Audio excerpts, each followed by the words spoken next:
मराठी माणसाच्या मनावर अधिराज्य गाजवणारं एकमेव डिजिटल चॅनल सप्तनगरी न्यूज।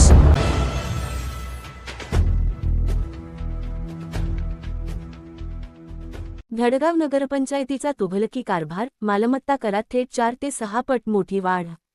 संतप्त मालमत्ता धारकांनी लतेश सुभाष मोरे यांची जिल्हाधिकाऱ्यांकडे मांडली कैफियत। अधिकारी आणि कर्मचाऱ्यांच्या मनमानी कारभाराचा आरोप। धडगाव नगरपंचायतीच्या कर्मचाऱ्यांनी जागेवर न जाताच घरांचे मोजमाप केल्याचा नागरिकांचा खळबळजनक आरोप। रोजगारासाठी गावोस पडलेले असताना भरमसाठ करवाढीने सर्वसामान्यांचे कंबरडे मोडले। एकही स्वतःची शाळा नसताना धडगाव नगरपंचायतीकडून अव्वाच्या सव्वा शिक्षण कराची वसुली। मालमत्ता धारकांच्या संमतीशिवाय आणि स्वाक्षरीशिवाय कार्यालयातूनच परस्पर फॉर्म भरल्याचा धक्कादायक प्रकार। मोठ्या शहरांपेक्षाही जास्त कर लादल्याने धडगाव, वडफळ्या, रोषमाळ भागात संतापाची लाट। नागरिकांच्या तक्रारींकडे दुर्लक्ष करून थेट अंतिम करवाढ जाहीर केल्याने लोकशाहीचा गळा आवळल्याचा आरोप। Saptanagari news bureau, Dhadgaon.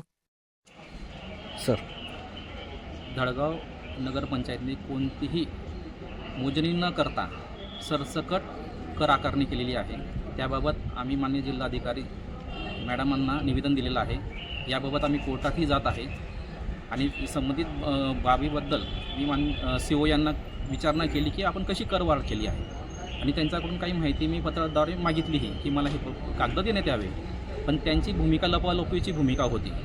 आणि मुख्य अधिकारी आमच्याकडे असे आहेत की त्यांना यायला आता 1.5-2 वर्ष होऊन गेले, पण ते ऑफिसमध्ये आठवड्यातून फक्त 2 वेळेस येत असतात। आल्यानंतरही त्यांचा येण्याचा टाईम हा 1-1:30 वाजेचा आहे, जाण्याचा टाईम त्यांचा 4 वाजेपर्यंतचा आहे। त्यांनी फक्त काही ठेकेदारांना आणायचं, त्यांच्या गाडीत बसून यायचं आणि त्यांची काही पैशांची वसुली तेवढी करायची आणि निघून जायचं। धडगावच्या नागरिकांसंगती त्यांना कोणत्याही प्रकारचं काही त्यांना पडलेलं नाही आहे। त्याकरता गोरगरिबांवर अन्याय होऊ नये म्हणून आम्ही कलेक्टर मॅडमांकडे पत्र दिलं आहे। मुख्यमंत्र्यांकडे पत्रव्यवहार चालू आहेत आणि त्याबाबत आम्ही कलेक्टर न्यायालयात जात आहे।